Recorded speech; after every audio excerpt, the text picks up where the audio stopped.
There's a YouTube transmission that we need to.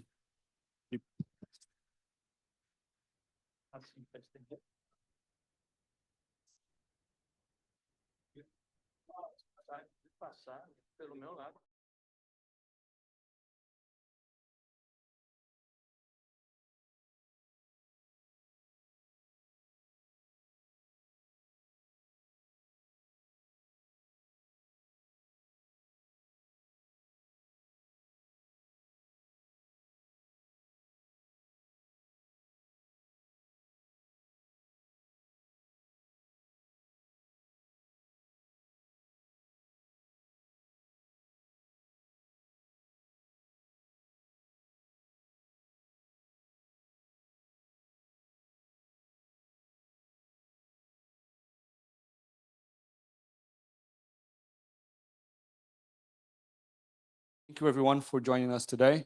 It's my pleasure to have here Paulo Picchetti, Deputy Governor for International Affairs and Corporate Risk Management of the Central Bank of Brazil. On behalf of XP, thank you for accepting our invitation. The idea here is for us to discuss the economic scenario. We are live on YouTube, on XP YouTube link as well. So the idea here is that the Deputy Governor will start with the presentation, and then we'll move to Q&A. So thank you, Deputy Governor. The floor is yours. Well, thank you for XP for inviting me, giving me the opportunity for clarifying some points in our communication and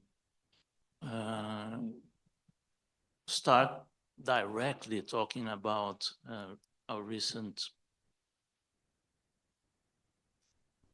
move in monetary policy. As you're all certainly aware, we started a new contractionary cycle. And here I'm just outlining the main motivations, and then I'll go through each one of them in greater detail. So basically, this is what we've been communicating in the minutes and in the inflation report. Expectations of inflations have been above the target, and since our last meeting, they are deviating still further. Inflation projections, according to our models, are also moving away from the target in the relevant horizon for monetary policy. Economic activity has been surprising to the upside consistently for some time now. And this translated in a revision according to our models and assessment of the output gap towards a positive scenario. And there are the pressures in the labor market that concerns us for a long time. So this is the scenario for current inflation.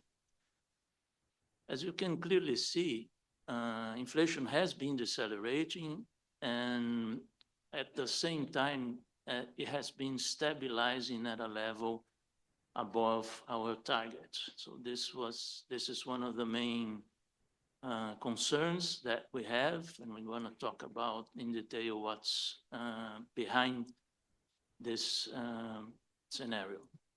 And when you look at the components, if you break up the full inflation, you will see that even industrial prices that have been helping a lot during the past few years have already reversed its trend.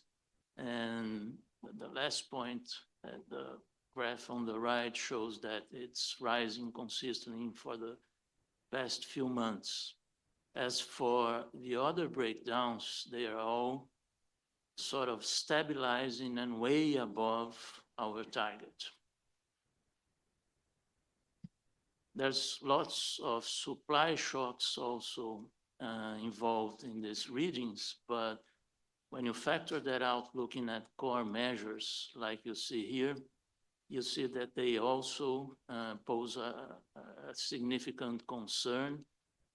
Food prices that had been helping a lot are, even again, when you factor out supply shocks, we're looking at core measures, they have been rising consistently for the past months and are now above our target.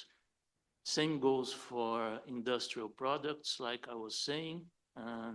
There's evidence from pass-through for even raw materials and the exchange rates. And services are our concern for quite some time now, and clearly they are stabilizing at a level way above our target, as we can see in the rightmost graph. Now coming to inflation expectations, this is a clear message that agents from the market are conveying. So if we look at 2024, we are almost of our target, and current revisions may well place this number even closer. In terms of prospective inflation, which concerns us most in terms of the conduct of monetary policy, you can see, again, for 2025, they have been de-anchoring for some time, are now closer to the ceiling of the target than to the target itself. So that's a major concern for us. And even looking way ahead in 2026, inflation is also above target. When you look not at the survey of market participants, but market implicit inflation, we will also see that there is a clear trend towards a rise in expected inflation and at a level way above our target. And this not only for current year, but also for the 3 upcoming years. And this is the latest update in our projection for inflations, which comes from our models and judgment calls. So if you look at the brackets below each number for the periods where we have inflation forecasted out of sample, you will see that the difference between the latest inflation report and the one that was published before that points to further de-anchoring, especially in the relevant horizon for monetary policy. You see that inflation is around 3.5%, which is a level that does not allow us to again consider it to be around the target as we had been communicating until now. In terms of activity, like I was mentioning, it has been surprising us to the upside for quite some time now. And if we look at the last readings for GDP, you see the graph on the left. You'll see that we resumed our trends pre-pandemic and are even growing above that. On the right side down graph, you will see the expectations for GDP in the second quarter. And what was actually observed, you will see that it surprised everybody, including us. And on the top of the right-hand side, you will see a breakdown of this growth in terms of consumption and capital formation. So in summary, they are all growing at a very reasonable pace during the past few quarters. Some of it is spilling, domestic demands is spilling for imports. So in the right side graph top, you can see imports rising way faster than exports. And this is a textbook case of an increase in aggregate demand, which is not being provided by entirely domestic production. Again, if you break down GDP by cyclical and non-cyclical elements, the same picture appears. So overall, you have this clear picture of a very strong development in terms of economic activity. And this translates into upwards revisions for GDP this year, which started about 1.5% and are nowadays at a consensus around double that, 3%. Problem is that when you look at productivity, you will see clearly that regardless of the sector where you calculate productivity gains, they are not the ones explaining the increase in output. So when you combine the two informations, you have our revision for the output gap. This is in the last inflation reports. And you will see that in spite of the confidence interval that surrounds the uncertainty of calculating this unobserved components such as potential growth, you will see that they are on the positive side. So again, like I was saying in the beginning, this is one of our concerns for starting a contractionary cycle. The labor market also points to the fact that this positive output gap shows that the increase in productivity, which was able to capitalize on the slack of the available resources, has apparently come to an end. So you will see the unemployment rate on the left at a historical low level. The dashed line is average unemployment since the beginning of the new series in March 12. The other graph on the right has become known in the central bank as the Harry curve. So it shows month after month what are the projections ahead out of sample for the development of unemployment and what was actually observed. So it keeps us surprising again to the downside. And this illustrates very clearly the difficulty in terms of a quantitative, robust assessment of a NAIRU measure for the Brazilian economy nowadays. If you go back a little, you will find several people talking that employment could not fall below 8% without rapid reacceleration in inflation, and then it was revised to 8.5, to 7.5, and we are nowadays at 6.7, and the hairs keep growing in the curve so far.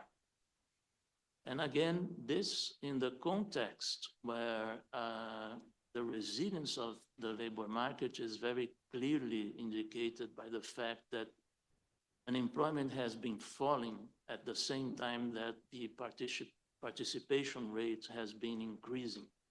So, like I say, this illustrates very well the end of the slack period of our resources for growing without major concerns in terms of pressures, especially in what concerns the services sector. Aggregate real earnings by different measures, as you can see on the right, have already recovered for quite some time now the losses that occurred during the pandemic and keep on rising at the margin. This is further evidence for what we've been calling a very dynamic labor market. I mean, we have been creating jobs on the net side, and at the same time, resignations ratio have been coming upwards, showing that people are taking the opportunity of leaving their current jobs for taking better opportunities. Further evidence coming from real average labor income, coming from the PNAD survey. Again, for quite some time, even here in April, I was mentioning that we were still recovering the losses in the pandemic, and nowadays, clearly, we are again back on the trend. The hiring salary has been coming up, and collective bargaining agreements are still showing gains in real terms. There's also a survey conducted some time ago by the Ministry of Labor showing that people that quit their jobs are on the vast majority happy with their new jobs, showing that, again, the labor market has been very consistently offering better opportunities, and this pressure has been translated to income gains. So this is in itself not a problem as long as it doesn't translate into increases in prices, especially for services which are labor intensive. So here you see a myriad of different breakdowns of the evolution of the prices in services in our CPI. And although there are some quantitative differences between them, the picture that clearly emerges at the margin is that they have been decelerating, but they are walking towards stability at the margin. And it has to be pointed out that it's stability at a point above 4%, again, way above our target rate for inflation. Now coming again to activity, another major driving has been the credit market. Credit market has been growing very strongly in spite of a contractionary stance of monetary policy. So you see that even earmarked and free credit have been growing consistently and are forecasted to continue growing throughout 2025, although at a slower pace. And it seems that the explanation behind that, when you consider the expectations of an increase in the contraction of monetary policy, has to do with the fact that there's an increase in the appetite for risk for concessions from the credit market. Capital markets have also been growing very strong with different instruments. So like the legend says, if you look until August 2024 has an increase above 50% in terms of what happened in previous years. That includes firms capturing market in the foreign market as well. So coming to interest rates and putting that into perspective, you see Brazil way above the advanced economies. And when you look at our peers in terms of emerging markets, we are on the upside also, but not that distance. And even then you have to consider that when you break down in terms of what's happening in the latest periods, this difference has been decreasing, but still it's very high. When you try to explain it, not surprisingly, we see this concern which translates into a premium along the curve for interest rates for the fiscal side. So here you see the most recent developments in terms of the result for the primary deficit for the central government and the forecasts for this from now on. So, which brings us then to the question of the neutral rates.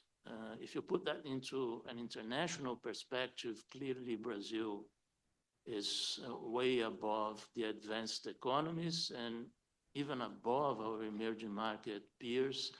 And when you try to pinpoint the facts that are behind that, it points majorly to market participants' concerns about the fiscal developments in the country.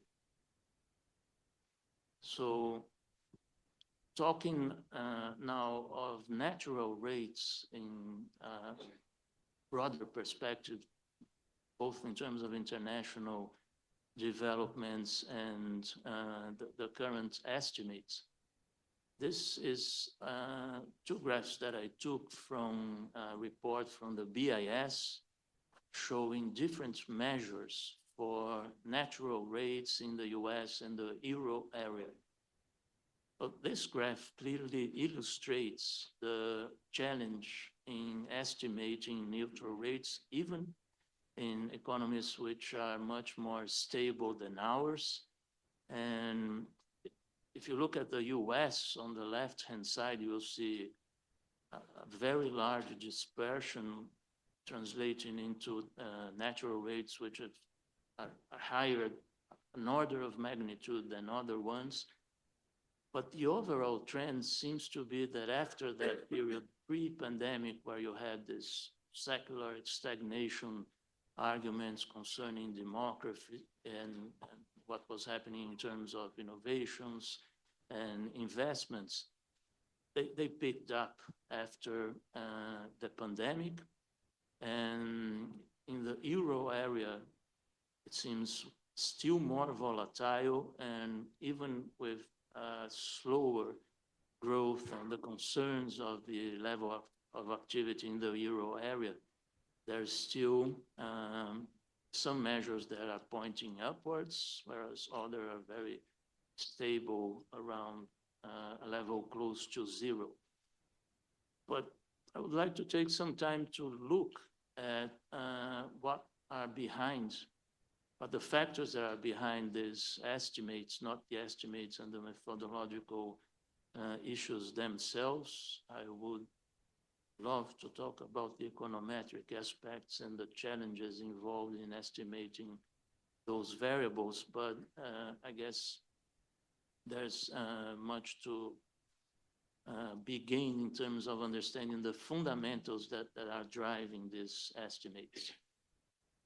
So beginning with global trade, the current geopolitical developments and wars have translated into fragmentation, and this also clearly puts upward pressures on prices across the world. And you can clearly see in the left graph that after the beginning of the war in Ukraine, the trade across geopolitical groups have been decreasing steadily.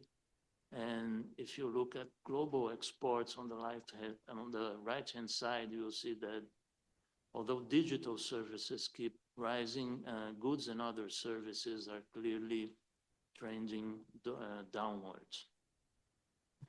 And if you look at the arguments, this is a survey conducted by the ECB about the concerns of global trades in terms of trends of nearshoring and the reasons for moving production operations outside the EU. You will clearly see that this has been playing a major role and has the potential to put pressure on interest rates insofar as prices have been challenged to come down as fast as they could if it weren't for those factors. Then we come to climate. So climate issues is one of those things that we've been discussing for quite some time, but we just can't keep ignoring that anymore, or just pretending they are not relevant, even for our concerns in terms of our mandates in central banks, both in terms of price stability and financial stability. So this is just some news from a while ago, showing some estimates about the cost of green transition. And the fact is that the effects of climate changes have already been felt. We don't need to talk about Brazil. We had floods in the beginning of the year in the south. Now we have droughts and wildfires in the central and north regions. So the fact is that as far as we know from the scientists that are looking at that for quite some time now, these events cannot be considered random anymore, neither transitory. So they have to be dealt with, and this concerns us in terms of both short, medium term effects on monetary policy. So when you look at the kind of policies that are being conducted around the world, you will see three different main instruments, which is a market for carbon, and then government subsidies and direct investments in green transition, and also regulations which are non-market based. The combination of these policies have important effects on relative prices, on capital allocation, and on the conduct of monetary policy. So in order to try to quantify that and to give an idea of the trade-offs involved in that, this is a kind of suite of models produced by the Network for Greening the Financial System, which is nowadays a network that it's joined by more than 100 banks around, central banks around the world, and has been for sometimes now constructing quantitative scenarios trying to assess the impacts and costs of the transition, the ecological and climate transitions. We have transition risks. I would rather call it transition costs, but these are the sacrifices that have to be made in terms of those policy measures that I was mentioning towards guaranteeing transition in the direction of the objectives of the Paris Agreement or any other one. And then you have the physical risks, of which we don't have to, again, talk very much, especially this year in Brazil. We are very aware of the impacts of the climate changes.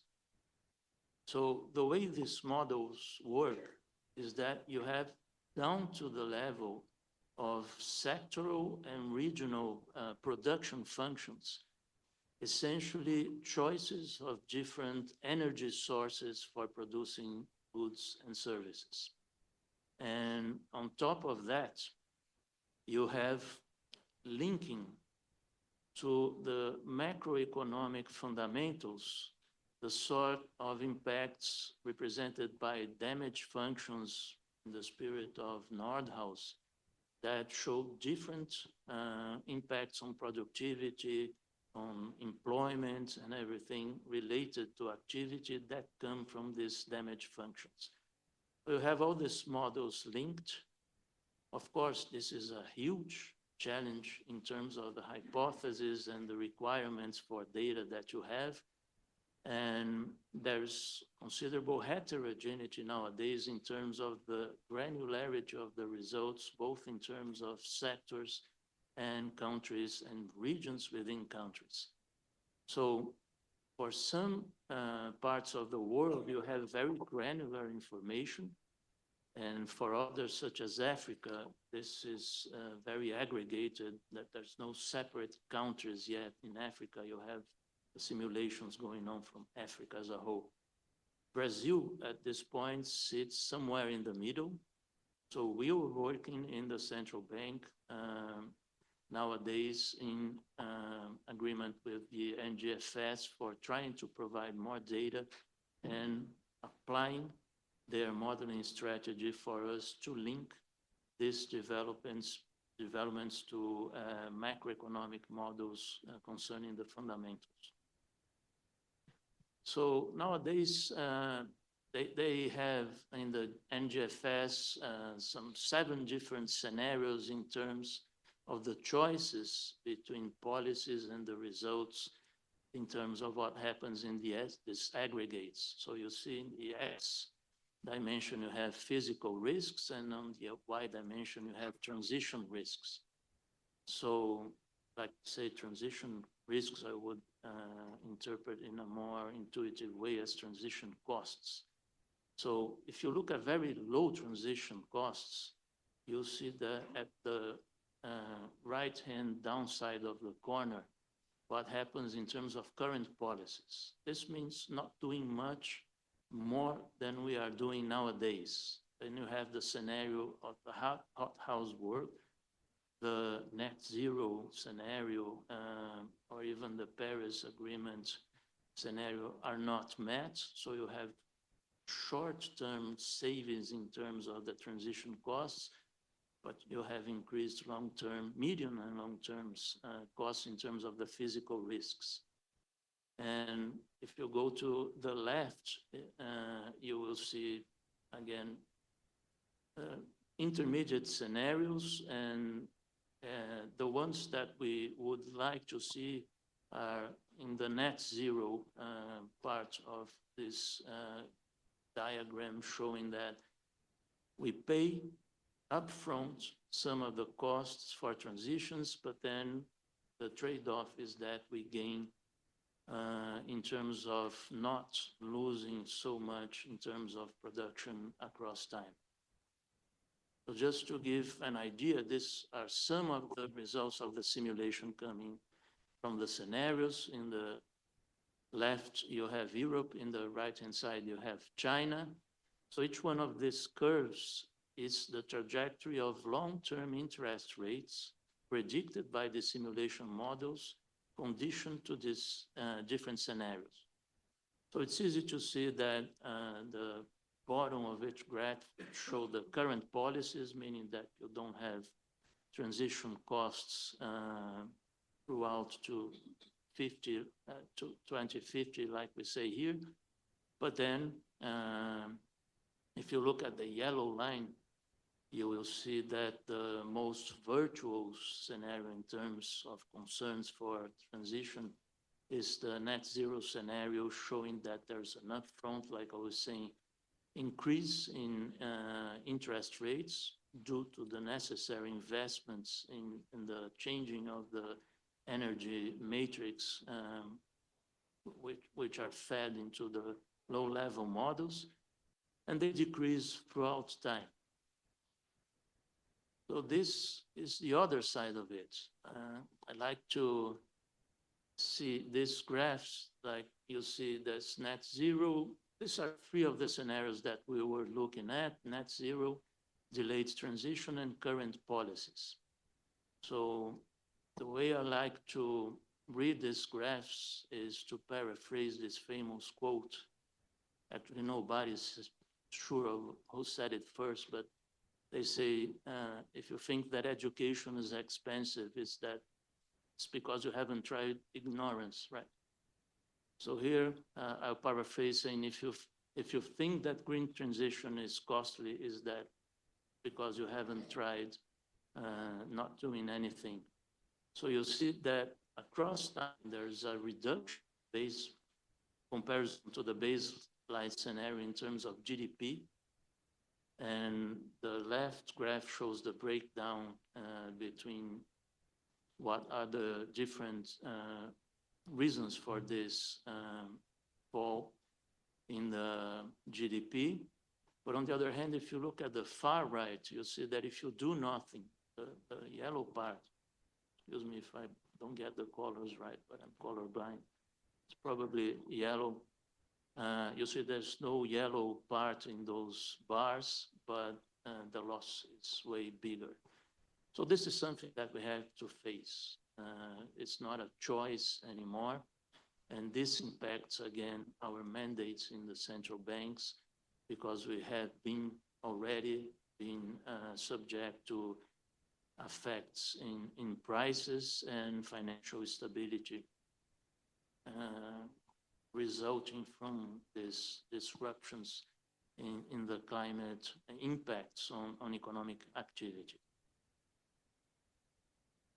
When you look at the fiscal side, and now we're talking about the rest of the world, just today, the IMF is putting out the Fiscal Monitor report.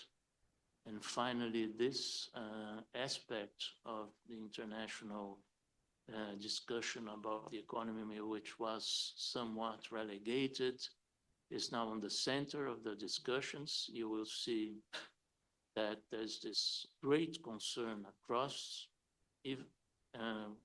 emerging economies, but also advanced economies in terms of the trajectory of the debt and the service of the debt also. This is projections for the US economy in terms of the requirement for servicing that we'll have from now on. In the right-hand graph, you can see that the Volcker period seems to be nothing compared to what awaits us. So again, this potentially puts a pressure on neutral rates from now on, from the medium term particularly. So to cap and finalize, what are the takeaways from what I've been trying to say? That across the world, you see an easing cycle that has begun in most economies, but given all these uncertainties, not only concerning current readings of activity, prices, but also the medium-term aspects concerning what is the new neutral rate, given all these aspects that have been pinpointing. The pace and the total size of the cuts is still uncertain, sorry. Whereas in Brazil, like I was trying to point out, there are clear reasons for starting a hiking cycle. But here again, we don't see the necessary information for committing to the next steps in terms of pace and even the total duration and the total budget this cycle. We are in a period I would characterize by a regime transition, and in this period, it's very, very hard to assess exactly where are you coming in a new regime. So in these situations, volatility and uncertainty are obviously on the rise, and we chose to be completely data depending towards our next steps, with a clear commitment to do it's necessary in terms of monetary policy for making inflation converge to the target. What we will be monitoring, the data that we will be monitoring across time will involve that I was mentioning were behind our decision to start a new contractionary cycle. So this involves inflation expectations and projections. How activity evolves, there are some indication of a decent activity already in the second semester. Here in Brazil, it's not completely clear the extent of this deceleration. We are not seeing something that would end up in a recession, but still, even with this deceleration, we have the perspective of growing around 3% this year and something below that, but still on the positive side, in 2025. Labor market dynamics have been challenging everyone. There are some evidence that probably the structural reforms that were conducted during the past few years have been allowing these increases in wages that I was mentioning to not be fully transmitted to prices, especially services prices. And also we had to monitor fiscal developments on aggregate demand and asset prices. So I'll stop for now, and you probably want to make some questions. I'll be here at your disposal. Thank you, Dr. Governor. For us to start the Q&A, we'll have some microphones going around. I'll defer the first question to Rodolfo here from XP.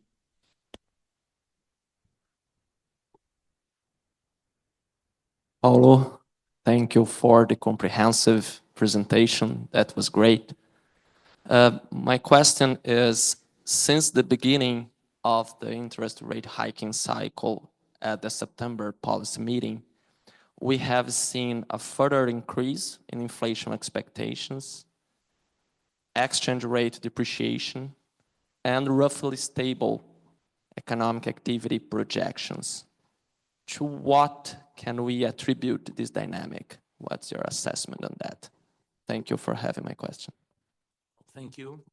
This is a very important question because it affects how we are going to monitor these developments in terms of the future steps for monetary policy. Well, the day after our decision, we have the BRL appreciating, but then shortly after we had some news, both internal and external, that sort of counteracted toward these developments. And the thing is that when you look at inflation expectations, even though we're looking at horizons that are sufficiently long for supply shocks to dissipate, there seems to be a very relevant component of inertia in what concerns recent readings from inflation numbers in Brazil. So as these last readings have been not consistently coming downwards, we believe that this, along with concerns of fiscal news and also what happens in the external sector, have been responsible for maintaining expectations, or like you said, even the anchoring a further bit from what we had before. But like I said, this should be understood in a situation like I was describing in terms of a change in regime. So once current expectations benefit from this decreased level of activity, better news that we can expect on fiscal policy announcements, and also, we don't know, but even though we consistently mention that it's not a direct relationship between external policy in terms of monetary policy and domestic policy, there are developments in the external sector that have yet to be assessed.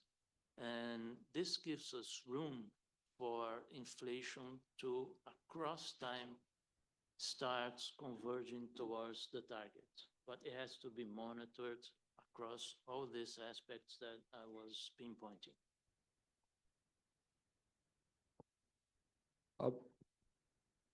On that line, markets are pricing a terminal Selic rate close to 13.5 right now, with some chance of acceleration 75 bips in the coming meetings. And with very little expectations of the Selic coming down, we have a little bit of Selic reduction by 2026 in the curve, something like this, but very little. The governor, Roberto Campos, said in the past that there was some exaggeration eventually. And my question is, are we again in a situation of some market exaggeration? And under this regime change, what is the best strategy to conduct monetary policy? Is that going maybe slowly to kind of feel and see, be data dependent slowly and see what happens? Or maybe provide a shock, or going faster and eventually reversing the future if need be? Thank you. So again, a very important question for future steps.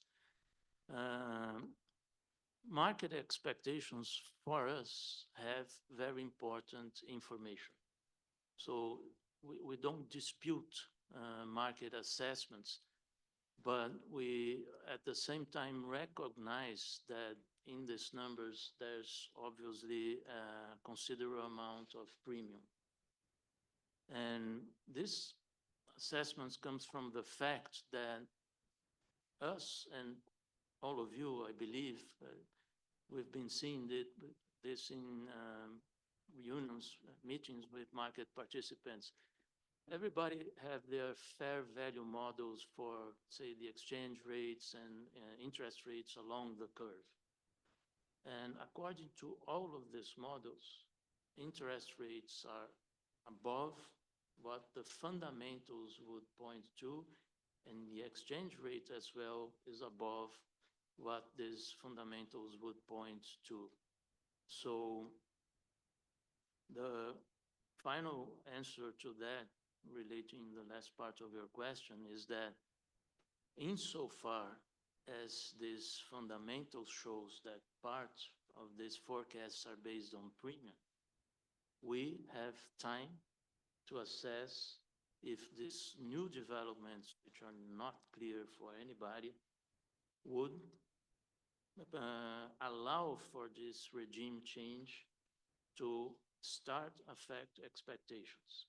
So this is why we chose to become data dependent, because we don't clearly have a very strong confidence nowadays that these assessments are correctly pricing the assets across time. But again, if the premium is based on uncertainties and worries about the fundamentals, we observe that as important information and act on what is our mandate to try to reduce this premium. In terms of monetary policy, here is the clear message. We'll continue doing at the best assessment at each point in time what's necessary to make inflation converge to the target. Thank you. So we have many, oh, okay. One over there. We'll get to you. Yes, this is Pablo Goro from BlackRock. Two questions. I think the market has been working based a little bit on the central bank model that 100 basis points of tightening is needed to reduce inflation expectations by 30 basis points. I just would like to know, in this new regime that you are hinting, you think that that sort of relationship is still valid?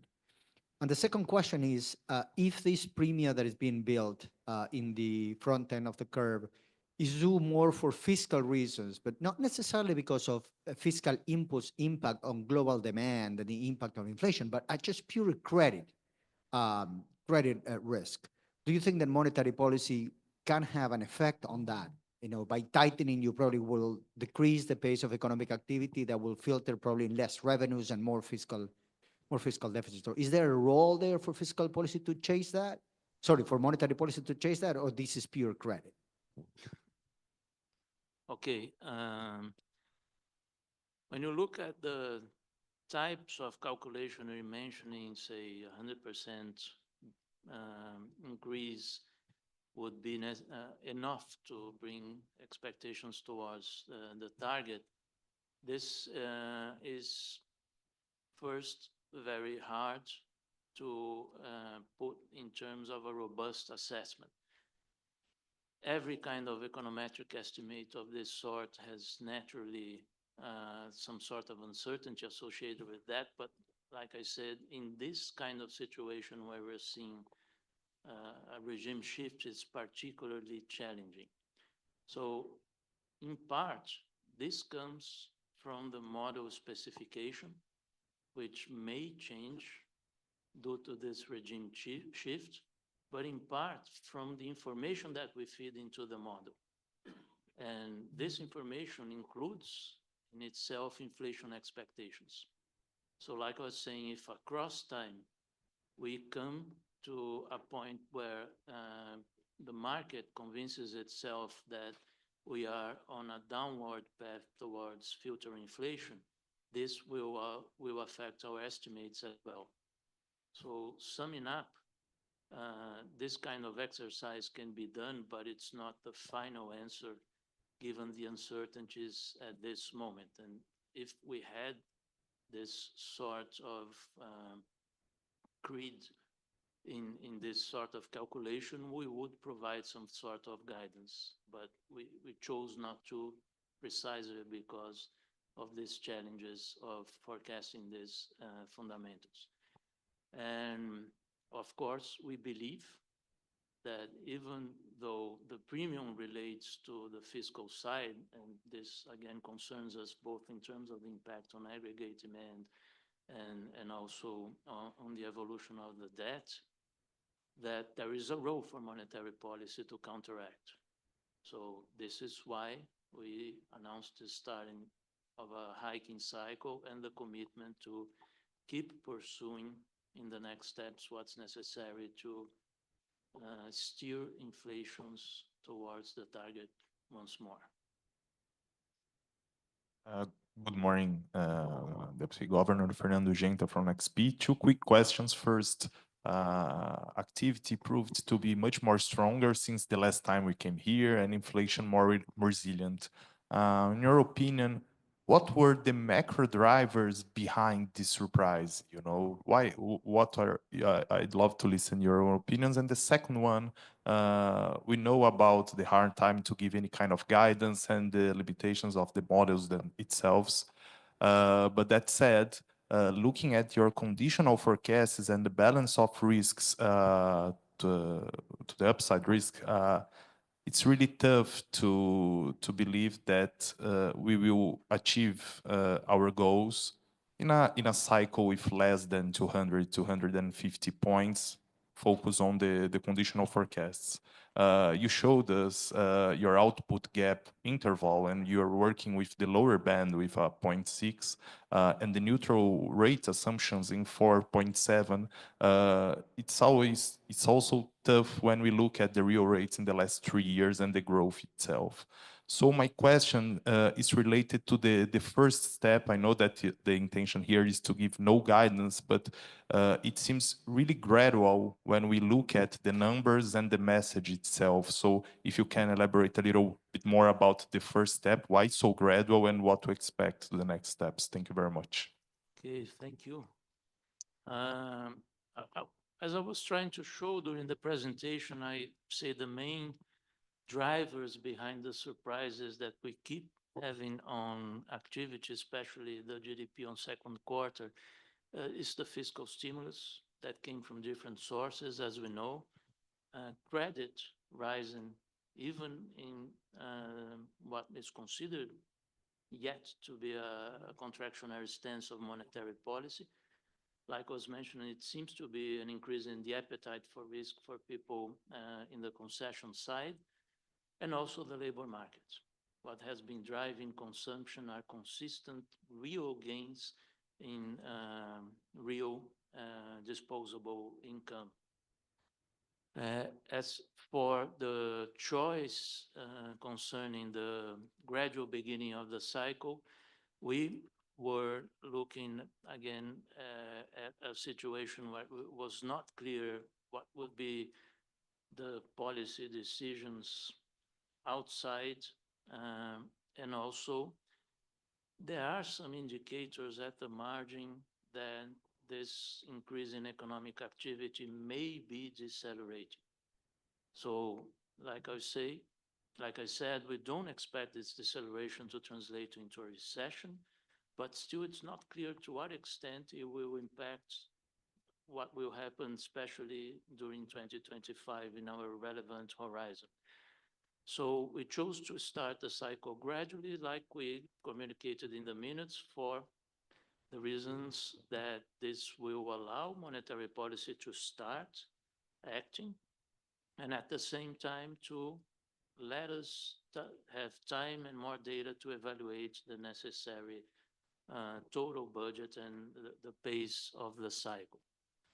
But we know of all the difficulties involving in estimating these unobservables, and this concerns potential GDP and, of course, the output gap and the neutral rate itself, like I was showing. And even though we don't, I used to say we don't see the wind, but we see the leaves shaking, right? So even we don't have this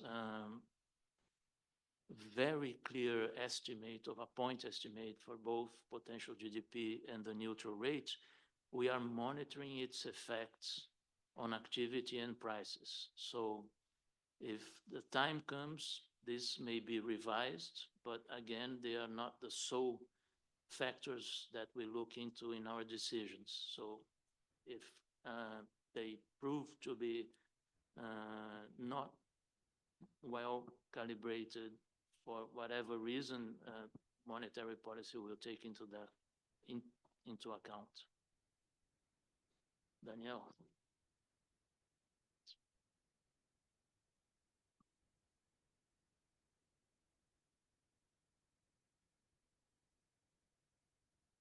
Well, thank you, Professor, for your presentation.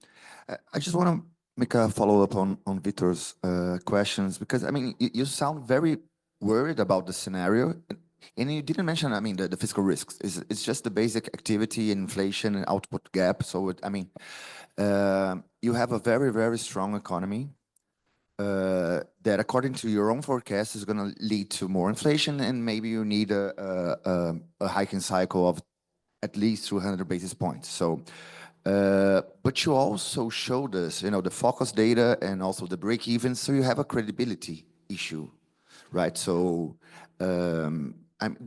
why not consider making a more front-loaded hiking cycle to not only let the monetary policy work in the usual channels, but also to try to surprise the market to the upside and try to regain credibility and show a stronger commitment to the target? So actually, your question regarding the next steps in terms of monetary policy, this is open, like I was saying. But on the fiscal concerns, I could say we are carefully observing the developments because we have this common understanding of that diagnosis, but we keep observing the developments to really see what can be expected in terms of how it will develop and helps us in our job. In other terms, to provide stronger power to monetary policy. But this, of course, will be considered in terms of a long time, which is the pace, duration, and total size of the budget. So it remains to be seen in the next chapters. Questions? We have one there in the back.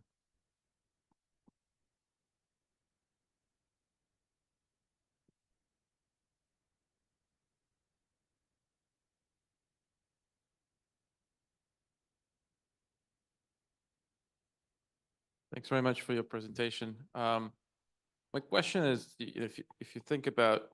Sorry, can you please identify yourself? Just Sure. Dan Wilberg, Balyasny Management.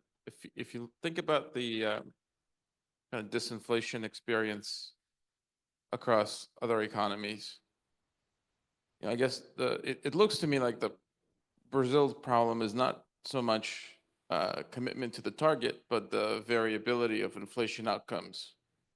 And at the moment, it looks like underlying inflation measures are increasingly kind of narrowing closer to the target than historically they would have been, you know, across different categories. Do you consider that a success?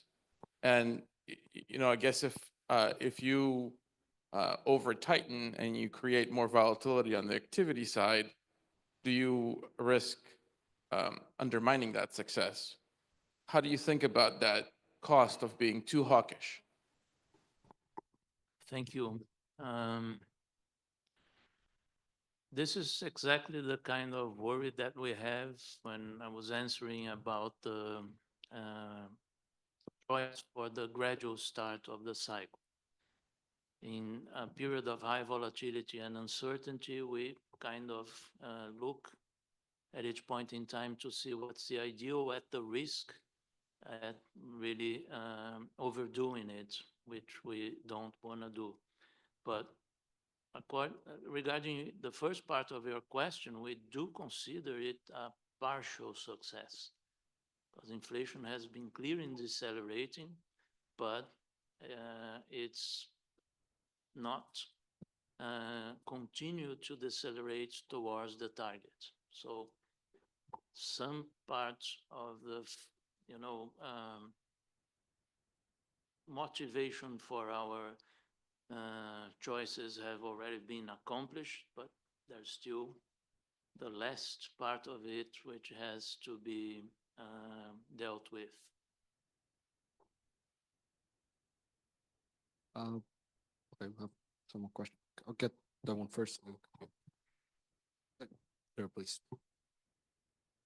Hi, thank you for the presentation. Iker Cavies from Morgan Stanley. So the top of the aspects that you're looking at to monitor your tightening cycle, inflation expectations seems to be kind of the priority at this point. I will argue that ultimately we'll know that Brazil has a fiscal problem more than an inflation problem, which is contaminating expectations and falling in this credibility gap that has played out a significant role in the driver of this tightening cycle. Given that the FX has a very important role in managing expectations, would you think it could be actually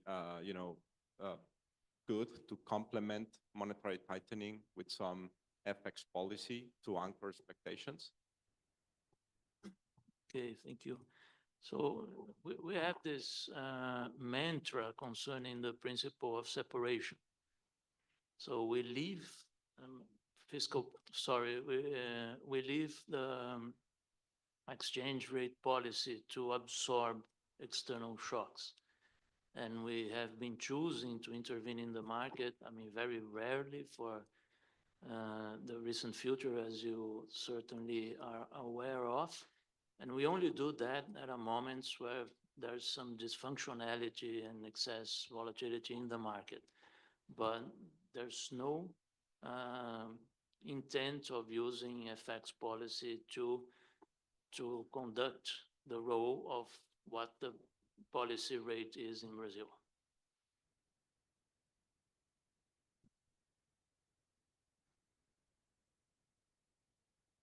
Sorry?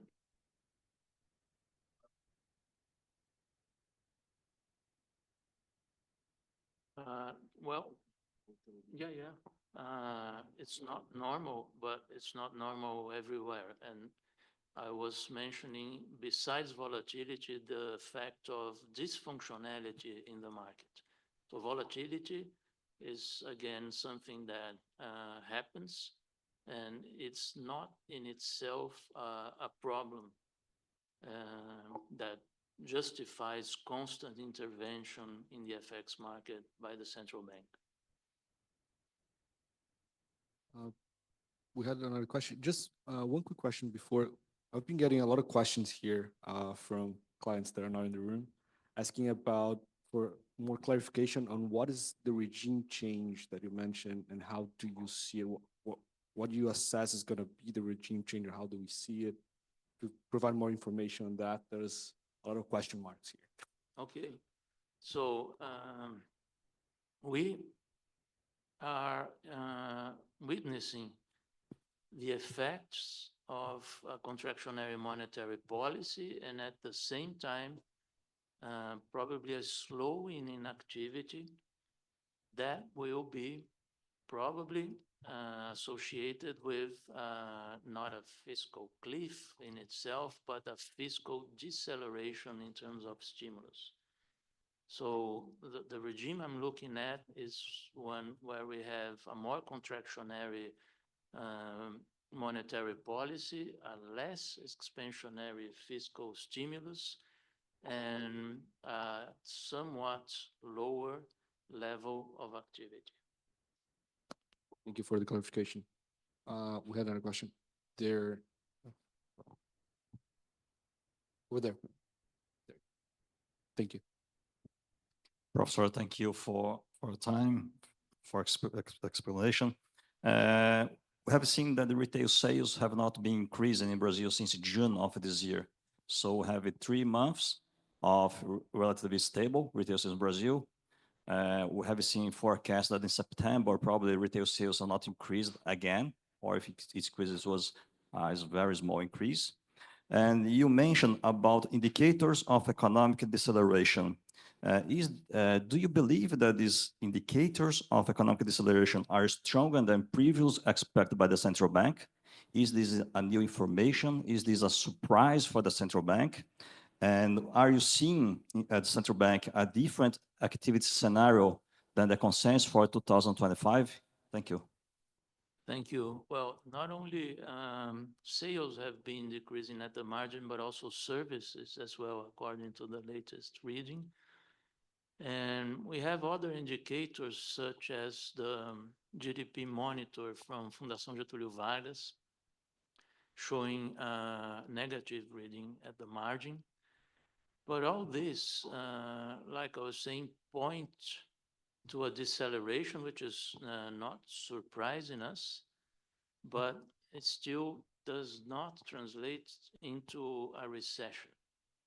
We still have carryover numbers for 2024 that allow for a growth of GDP around 3%. And for 2025, somewhat lower than that, but still growing on the positive side, around 2.2%.